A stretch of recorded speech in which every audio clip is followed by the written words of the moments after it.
What's up, everybody? Dr. Craig Engstrom here, but you can just call me Craig. In this video, I'm going to be covering my 3 go-to resources for those in the talent development space who are doing continuing education, but more specifically studying for the Certified Professional in Talent Development exam. Specifically, those case studies questions that just are really challenging. At least they were very challenging for me, and I think I have 3 really good resources that might be useful for you.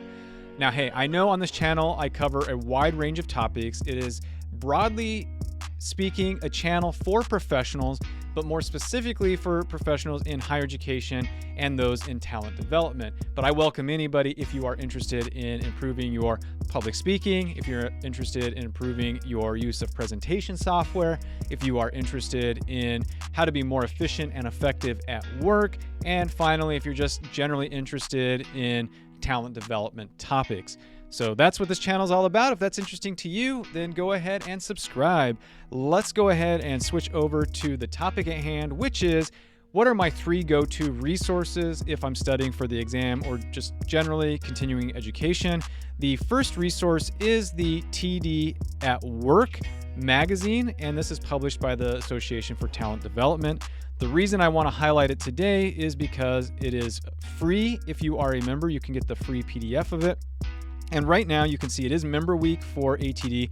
And on April 1st, they're raising the rates for membership. So I just wanted to say, hey, if you're not a member of this association and you are a human resource professional or talent development professional, a trainer in higher education, I really think you should be a member of this organization and you should subscribe and buy the membership before it goes up.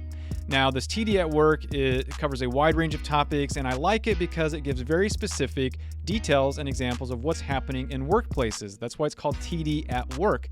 It's an application of all the theories and practices that we learn about. Now, with that said, this is just one example, Business Acumen Basics for Talent Development. And as you can see, if you just kind of take a look at it, it's a pretty lengthy, and it has a variety of resources, including some job aids. It gives you, again, just understanding business performance measures, gives you examples of these in the workplace. So a really, really great resource. Another really, really great resource is Inc. Magazine. Big fan of this, and it used to be less expensive. They've raised the rates, but I think it's worth it. I think the annual membership is under $30, so check that out. But if you search for training development, you will get a lot of really sort of helpful articles and just some other ones that are just fun to read. But just for example, one of the articles here, 3 ways to create a low-budget, high-impact training program. Could be very good, and usually they give examples from their workplaces, whoever the author is. If you go down here, the leadership development trends, you can sort of be on top of 5 reasons you should be investing in employee development. So this could help you making a case at work for the talent development profession, which we know is a major component of the professional capability. Just, how to train.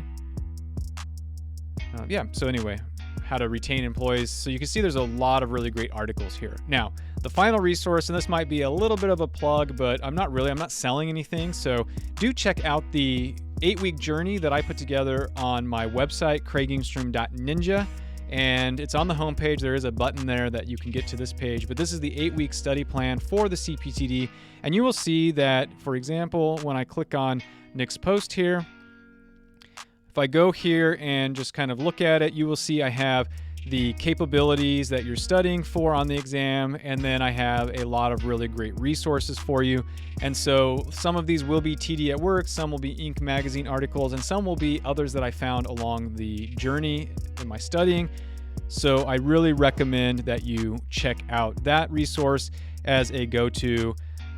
But hey, I am open to, ideas that you might have as a professional. What are you doing to study? Leave a comment so others can get some really great tips and tricks.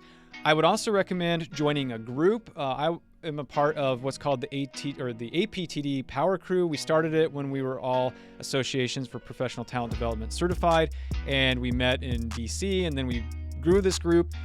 And we meet monthly, and I have to tell you that when I was studying for the exam or taking the exam, I actually recalled some of our conversations, and I think it helped me in my decision-making on what was a required thing to do and what was maybe a optional thing to do. And I think that's what the trick is on the case study questions, is that you're not wanting to choose things that are optional, right? That you might want to do but don't absolutely need to do. So I would definitely say that you want to be a part of some groups, not just study groups, but join the LinkedIn groups, ask questions, share stories of what's happening in your workplaces, read TD at Work, read Inc. magazine and other resources, and do check out my website, craigingstrom.ninja. I do hope that you found this video helpful. I will be posting more content related to talent development in the near future. I'm really passionate about case studies, so I think I'm going to try to find a way to start a series where I can do more topics on this specific one, more videos, on this specific topic. So hey, again, if you like this video, go ahead and hit those like buttons. And until the next video, I hope that you have a wonderful day.